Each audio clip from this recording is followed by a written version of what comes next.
Coming up on Locked On Dodgers, the Dodgers win another game.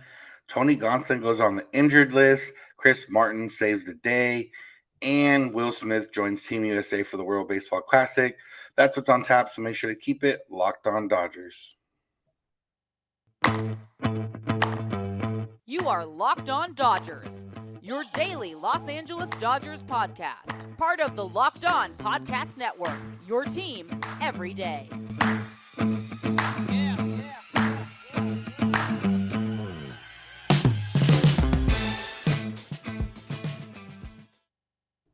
Yo, Dodger fans. Welcome to Locked On Dodgers. We are part of the Locked On Podcast Network, the number one local sports daily podcast network. Locked On, your team every day. We are Locked On Dodgers, and we are here for you every Monday through Friday. And you can find us wherever you find podcasts and on YouTube simply by searching for Locked On Dodgers. Make it easier on yourself. Make it easier on yourself and subscribe in all those places, and you won't miss a day because you know we're not going to. If this is your first time listening or watching, I'm Samperio. I usually have a co-host, Jeff Snider, but today I'm rolling solo dolo as Jeff covered for me the other day, so I covered for him today. And we are both lifelong Dodger fans who have spent some time covering the team and are currently covering the team in a variety of ways, one of those ways being this podcast here. So we're not quite insiders, but we're still here to bring the smart fans perspective on our boys in blue every weekday morning. One note real quick before we get started, technical difficulties on my end. So if this episode is out a little later, especially for you East Coast people, I apologize. I had to record a little bit later, which means this episode's coming out a little bit later. But either way, we're here for you. You know we never miss a day. And the Dodgers continue to chug along and win. They are now 51 games over 500. I tweeted last night that they're 51 games over 500. There are still 5 teams in the big leagues that don't have 51 total wins. So, yeah, the Dodgers are doing something right. I think the Padres won last night. So, the Dodgers' magic number is 15. You know, it's August 30th, and we're talking magic numbers, so that's always a good thing. And, yeah, it was a day that started off with some bad / maybe expected news, depending how you feel about it. Tony Gonsolin went on the injured list. We'll talk more about that and what it means for the Dodgers. But just getting into the game, Michael Grove was called up last minute. He skipped his start on Sunday in OKC and ended up pitching here for the Dodgers. Went into the 5th inning, gave up 2 runs. An admirable performance. I'm not sure if it was Dave Roberts taking him. I don't think it was for pitch count. He was around like 66 pitches. I think it was probably just more of a matter of the point of the game. He came out. There was a runner on base in scoring position, and Dave Roberts probably just wanted to, he brought in David Price. And then Price ended up loading the bases. There was a runner on third. He ended up loading the bases or wherever it was. Either way, the Dodgers didn't allow any more runs after that, even though they did put some traffic on the bases. And this hero, or at least can go either way, but who ended up closing out the actual game in extra innings in the 10th inning was Chris Martin, who got the final 2 outs of the game. Craig Kimbrell pitched a clean 9th inning. Pitch count was low. Dave Roberts rolled the dice a little bit just because they've been trying to save bullpen arms. Kimbrell hadn't really thrown. Tried to roll the dice. Throw Kimbrell back out there for the 10th with the Dodgers having a 1-run lead.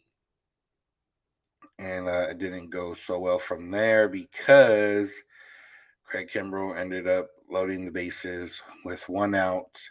Chris Martin had to come in. He got the last 2 outs, 1 via strikeout. Should have been both via strikeout, but Angel Hernandez is an incompetent umpire, didn't call a check swing, and it ended up not being a strikeout, but ended up being a foul out right after that. So, yeah, shout out to Chris Martin. And honestly, shout out to Craig Kimbrell for the 9th. 1, 2, 3, 2 strikeouts, no issues.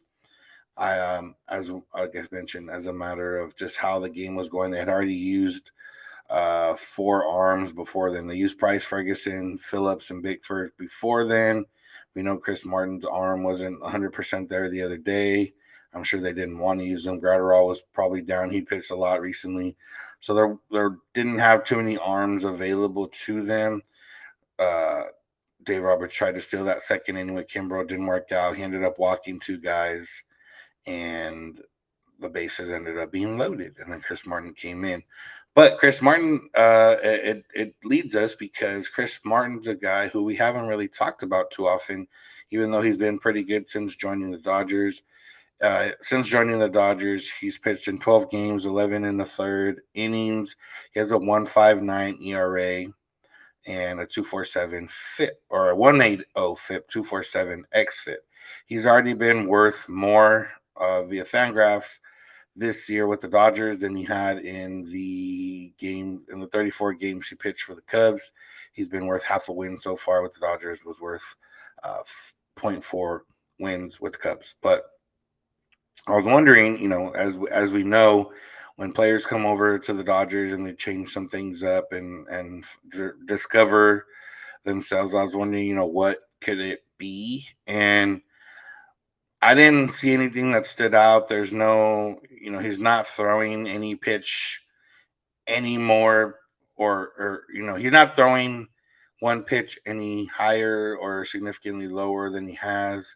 The one thing, his velocity has ticked up slightly from where he was with the Cubs earlier this year, but I don't know if that's just a matter of pitching in situations that matter more or what. But that's the only really thing I could find. Other than that, he was a little bit unlucky with the Cubs. He had a BABIP of 393.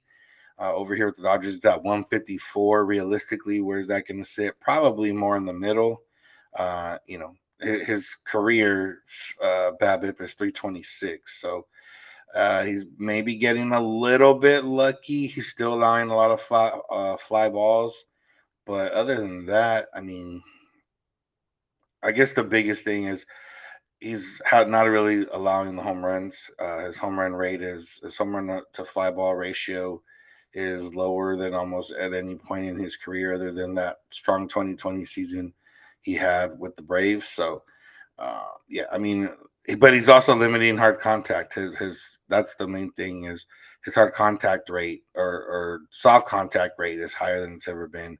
He's kind of eliminating medium contact a little bit, and that could be the main difference. Like I said, I don't see anything stuff wise that's really too different from what he's been throwing in terms of distribution of the type of pitches. But yeah, it's been limiting the hard contact or up in the soft contact. I mean, just in terms of soft contact percentage, he's allowing that 25.9% of the time, with 33.3% of the time medium contact.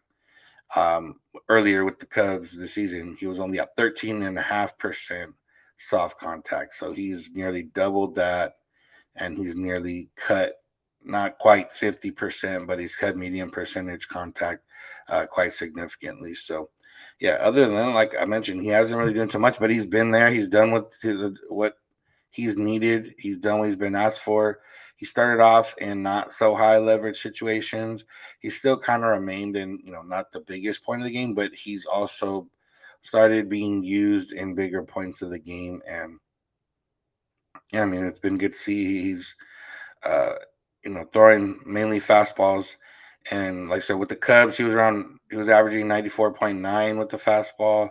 Here he's averaging 95.6 on his cutter, 91.2 and 92.5 with the Dodgers. So velocity up slightly, but other than that, he's pitching similar to how he was this year, mostly fastball and cutter, and then mixing in a slider and I think a split finger. So yeah, Chris Martin's been the guy. I joked last night that I was going to go play some Coldplay after he closed out the game and finished it for the Dodgers. So he's been a key cog for this bullpen, and will probably remain one. He's definitely up in the hierarchy for bullpen, and he's going to be a guy that the Dodgers need to come up big in October. So shout out to Chris Martin, and let's never pitch Craig Kimbrell into a second inning unless it's absolutely necessary, and hopefully it's not absolutely necessary.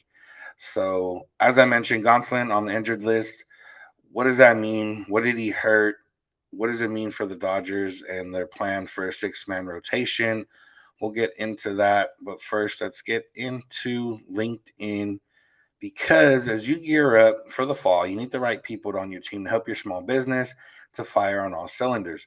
LinkedIn Jobs is here to make it easier to find people you want to talk to faster and for free. Create a free job post in minutes and LinkedIn Jobs to reach your network and beyond to the world's largest professional network of over 810 million people. Add your job and the purple hashtag hiring frame to your LinkedIn profile to spread the word that you're hiring so your network can help you find the right people to hire. You can use simple tools like screening questions that make it easy to focus on candidates with just the right skills and experience so you can quickly prioritize who you'd like to interview and hire. That's why small businesses rate LinkedIn Jobs number one in delivering quality hire versus leading competitors. LinkedIn Jobs helps you find the candidates you want to talk to faster. And did you know every week nearly 40 million job seekers visit LinkedIn? So post your job for free at linkedin.com/lockedonmlb. That's linkedin.com/lockedonmlb to post your job for free. Terms and conditions apply. All right, so Tony Gonsolin went on the injured list with what was called a forearm strain ahead of Monday's game. That's why we ended up seeing Michael Grove that night. And it's one of those where, my initial thought was, okay, here's the Tony Gonsolin Phantom IL stint that we've kind of been talking about, alluding to on this podcast for a little while now. And what initially drew me away from that thought was the forearm strain part. If you're going to go on the injured list, Phantom IL type, forearm strain is not the best one to use and say, mainly because it scares everyone. Forearm strains usually mean Tommy John surgery. But from everything we heard, and I know someone, when I tweeted that out about it, I knew Tony Gonsolin was going to go on the injured list at some point. I'm hoping this is that point. And someone kind of put a tweet from one of the beat writers saying this is not a phantom IL. Like they said, this is not a phantom IL stint. He's actually hurt. Well, the Dodgers, if it was a phantom IL stint, they can't just say that. So obviously they're going to say it's not a phantom IL stint. But either way, forearm strain. He said he experienced some tightness after his last start against the Brewers. Said it's similar to something he felt earlier this season. It just didn't go away quite fast enough as it did earlier this season. He still felt it in his bullpen session, mentioned something to the team, and they put him on the injured list as more of a precaution. It says all initial tests basically say that he would only need to miss the 15 days on the injured list that he's required to. He'll be able to be back, which basically means he's going to miss, two, maybe three starts, but with the six-man rotation, two starts. And that's where we sit. And yeah, it sucks to lose Gonsolin, even though we kind of expected it. It definitely really kind of pushes him out of the running for Cy Young, although, depending who you talk to, and for the most part, nobody believes he's truly in it, just because Sandy Alcantara and all the innings he's thrown, and especially the way he recovered and shut down the Dodgers the other day. But either way, it's more, about getting things right. And yeah, I mean, they already won the one of the starts that he was going to miss. Michael Grove held it down. The bullpen held it down. The offense did just enough. But yeah, I mean, Gonsolin said we came to the conclusion that it would probably be best to skip this start. And since we're doing that, might as well give it a break for 15 days. Just give it that 2-week break. Everything just kind of makes it seem like it's a Phantom milestone wording wise. Dave Roberts said he's gone hard. He's gone so hard all year. So to make that IL move to skip two starts, it just didn't seem like a whole lot of cost. And hopefully that'll kind of reset him and get him ready for the postseason. He went on to add, obviously, this is uncharted territory for him. So he says, I think one part of it, yeah, you do lose a little bit of momentum to the season you're having. But I think the most important part is we've got to do what we can to keep him healthy. If he's healthy, then we'll bet on the performance. Dave Roberts also called him a frontline starter not so long ago. So definitely someone they're expecting to make postseason starts for the team come this October. So yeah, it's one of those where he's up there or over, the amount of innings he's ever thrown in a season professionally. The Dodgers are like 20 games up in the division. They have a comfortable lead for the number one seed if they truly worry or care about that. And they found a spot in the schedule where they could get Gonsolin on the injured list. Whether it's real, whether it's not, whether it's super precautionary, whatever the case, he's gone. But what does it mean for the Dodgers? The Dodgers are planning to go to a 6-man rotation, and they still could. They still could. Michael Grove could stay up in this rotation, and he could just be part of it for one or two more times through. Clayton Kershaw's due back this week, whether Thursday or Friday. So, you got Kershaw, you got Heaney, you got Anderson, you got Julio, and you got Grove, and I'm missing someone. But yeah, the Dodgers can go through that 6-man rotation. Maybe they want to call up Pepio instead to make the next start instead of Grove. Andre Jackson's obviously still there. I'm not sure how they're going to do it. I would imagine they kind of don't want to. I'd imagine they'll keep Grove for now. I don't know if they want to risk with Pepio. He can get called up 2 more times, but he can only get sent down 1 more time. So it's a matter of if you bring him up, and then when you send him down, you won't be able to bring him up unless you're going to keep him on the roster the rest of the year. So that's kind of where it sits with that. I think, Michael Grove's fine. The Dodgers are up big, and if he can just give them like 5 innings, every 6 day or however they're going to play it, then that's more than capable for the Dodgers. Uh, you know, Even if they lose every time Michael Grove pitches, it's still not that big a deal. But like I said, they won the other day. Obviously, the Marlins offense isn't as great, but you can only play who's in front of you, and that's just the way it goes. So, yeah, I do think the Dodgers are still going to stick with the 6-man rotation. I think they'll keep Grove in or bring up Pepio, and then Kershaw will come and pitch, and add himself to the rotation. And the Dodgers will be just fine. Gonsolin will get some rest, comes back. He'll still have time to make probably two to three starts before the postseason, get himself locked in. Kershaw, same, coming back this week. He'll get, three to four starts, lock himself in for the postseason. Julio's been rolling. And then they, decide between Heaney and Anderson on the rest of the rotation. But that's the way it goes, and it looks good for the Dodgers, regardless of Tony Gonsolin going on the injured list. And honestly, as long as he comes back, it doesn't matter if it was a real injury or not, because he came back and he's health. He'll come back healthy and ready to go and ready to ramp up for that October push. And I know I keep saying October, October, October when it comes to the Dodgers. There's still a month left of baseball, but come on. I mean, the Dodgers are far enough ahead to where that's where the focus is. They're trying to figure it out. Bullpen wise, we're probably going to talk about the bullpen every day from this point on.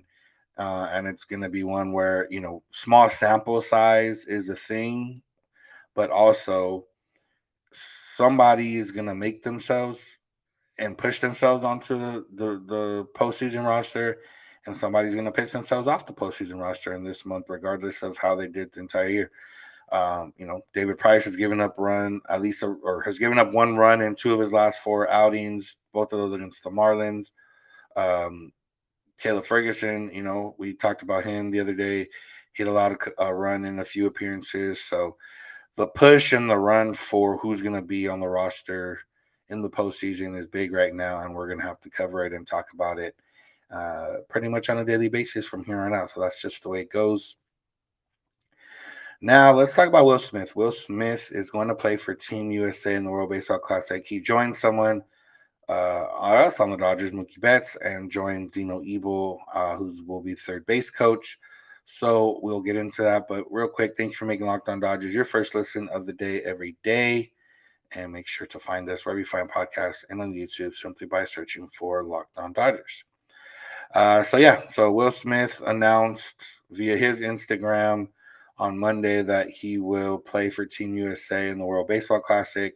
Mookie Betts last week announced that he will play for Team USA in the World Baseball Classic, and that was after it was announced that Dino Ebel will be a third base coach for Team USA in the World Baseball Classic. And yeah, this is fun. I mean, regardless of, right off the bat, we'll get off the caveat of yes, players can get hurt in the World Baseball Classic, and it could hurt the Dodgers in 2023. But we're not going to wish that on anyone, and we're going to expect that nobody gets hurt, and we're going to take it for what it is. The World Baseball Classic is fun. It's more fun when teams have, or when the countries have player commitments, and player. The hashtag for Team USA that they've been using is all in. So uh, when they have that commitment, when they have those guys all in, it makes for a better tournament. And so far, we've seen mostly Team USA uh, be get their commits on the offensive side. Guys have been announcing, or the World Baseball Classic has been announcing, and Team USA is looking at. They got JT Realmuto at catcher and Will Smith, so the two of the best catchers in baseball. They got Pete Alonso and Paul Goldschmidt, Trevor Story, Tim Anderson, Nolan Arenado, Mookie, Cedric Mullins, Mike Trout, Kyle Tucker. So that's a pretty formidable lineup. You got a guy like Cedric Mullins or Kyle Tucker potentially coming off the bench.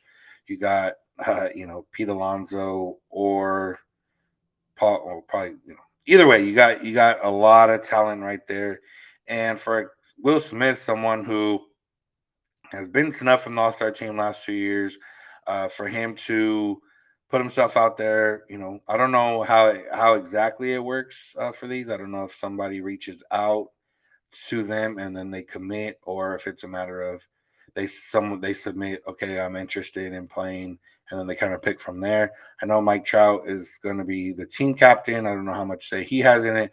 But either way, it's some type of recognition or incoming recognition for Will Smith, who's, like I said, didn't make the All Star team the last couple of years, even though he should have. Who is playing like the best catcher in baseball, although some will still maybe say Real Muto or someone else. But either way, he'll get his name out there on a bigger stage.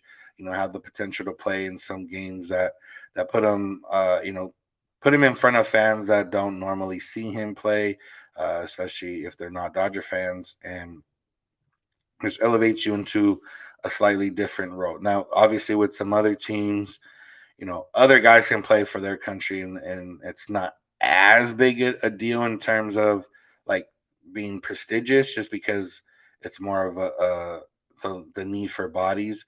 But Team USA, Dominican, Puerto Rico, well, Japan's been good, but they don't have too many major league players. But teams like that are usually in contention for winning the World Baseball Classic, who are higher profile. For Will Smith to join this team, it's great. Mookie Betts to be there, it's great. And I'm hoping that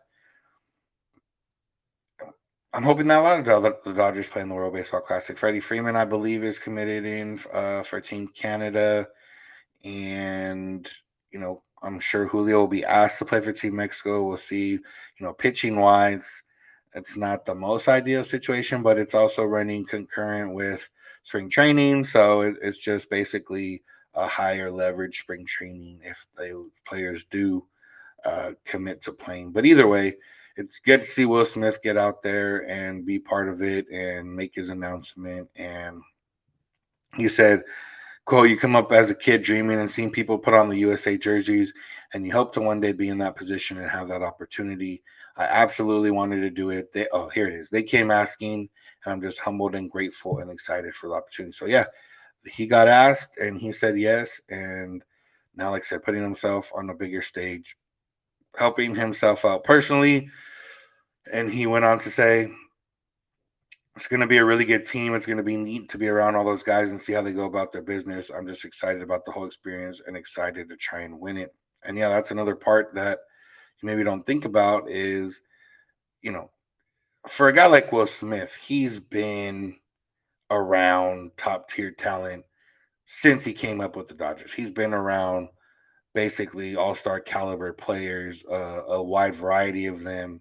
He's seen some of the best players in baseball, and he's currently playing with Mookie Betts, Freddie Freeman, and Drake Turner, and among others.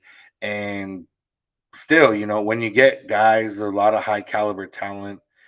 Guys talk about the all-star games and how they pick each other's brains and try to see things. This one will be a little bit different because you're playing an actual game that kind of or that matters, and you're trying to win. So Will Smith learning from Paul Goldschmidt, or seeing how Nolan Arenado goes about his day, or seeing Mike Trout, or all these guys, all these different guys. He already sees Mookie, but seeing Mookie as well. Um, can only help him and can only make him better. And for someone that's a fan of him on their favorite baseball team, that's just an exciting moment on there. Now let's stick around and talk about Smith a little bit more, just because he deserves the love that we're about to put on him, because he's, like I said, he's been one of, we used to say, or we used to mention, he's been one of the best catchers or best hitting catchers. And then when we had a question from listener a little bit ago about why do we say best hitting catcher and not just one of the best hitters, and yeah, like I said, Will Smith has developed into that, one of the best hitters in all of baseball. There's a lot of different ways you can put it on there of how that is, but like I said, Will Smith is one of those guys, and he continues to be one of those guys for the Dodgers. He is there day in, day out. He's been playing more than he ever has before. I would imagine he's going to get more days off here. We've already seen Austin Barnes get a few more starts here and there in the last week and a half or so. I would imagine that's going to continue. But either way, Will Smith's just continued to deliver when he's in there, and it's been fun to continue to watch him grow and see how he's in. Continue to see him develop into the player that he's been. And I think he's leading the Dodger in RBIs since the All-Star break. He's driven in 28 runs. He's hit 5 home runs. Uh, you know, OPS around 800. He's got 9 doubles. He's been that guy for the Dodgers in the second half, especially good because in second half for a catcher who's playing almost every day, it's easy to maybe fall off a little bit, especially with the Dodgers having this big lead. Maybe let down a little bit, but no, he is a guy that's he hit third last night. He hit the big home run that put him ahead at the time. That ended up being the only 2 runs the Dodgers scored up until extra innings. And he's a force in the middle of that lineup. He is one of the engines that makes this team go. Yes, Mookie and Freddie and Trey at the top are there, but if those guys get on base and there isn't Will Smith in there to drive them in, then it doesn't matter too much unless those top 3 guys are hitting home runs. So Will Smith is that guy there, and like I said, since the All-Star break, he's been that guy driving in the most runs for the team, and getting on base at a 333 clip. He's been a guy that really, really, really comes through when you need him. He's come through for the Dodgers in the postseason before, and he's a guy that will continue to praise as time goes on, and just really excited for his future. Seeing him in the World Baseball Classic, and just in general, World Baseball Classic, I'm excited. If Team USA has this type of commitment, which is not the commitment we're used to seeing, they won the last one when they finally did start getting some commitments from the better players.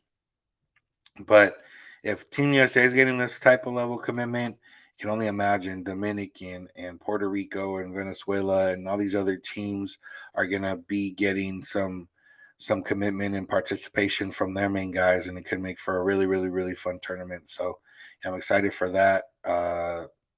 And that's all we got for today. That is going to conclude today's episode. Thank you all for listening. Thank you for making Locked On Dodgers your first listen. We got a fun series coming up with the Mets, top 2 teams in the National League. Mets are still fighting for their division, so the Dodgers could technically help out the Braves. And it's weird because the Dodgers are either going to play the Mets, Braves, or Phillies, Padres realistically in the first round of the playoffs. So, seeing the Mets now, they've been playing well. The Dodgers have been playing well. It'll just be a fun matchup. Not too much to read into. The Dodgers won't be facing Max Scherzer because he pitched on Sunday and he won't be pitching today. Are they supposed to face DeGrom? I would imagine. Okay, so we got Taiwan Walker versus Andrew Heaney, and then we got Tyler Anderson versus Jacob DeGrom on Wednesday, and then on Thursday we see Chris Bassett versus either Kershaw or TBD. So we'll see what the Dodgers end up doing. But yeah, the Dodgers will get to face DeGrom, which is good. DeGrom's been good so far since coming back from the injured list. It will be nice to see the Dodgers offense and how they, fare against him. They've hit a lot of DeGrom's not a Cy Young candidate because he hasn't pitched that much, but the Dodgers have hit Cy Young candidates very well recently. Have hit good pitching pretty well recently, other than Saturday against Sandy. So I want to see the offense against the ground because this could be a potential first round or NLCS matchup. So that's always fun. But that's it. Thank you all for listening. You can find us wherever you find podcasts on YouTube simply by searching for Locked On Dodgers. You can find us on social media, Twitter and Instagram at Locked On Dodgers.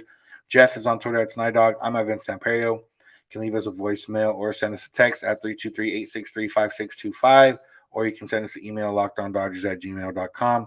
We're here every weekday morning, and we hope you'll be with us. When you get in your car or if you're at home, tell your smart device, play podcast Locked On Dodgers. And remember, you don't have to agree. You just have to listen. Have a good one.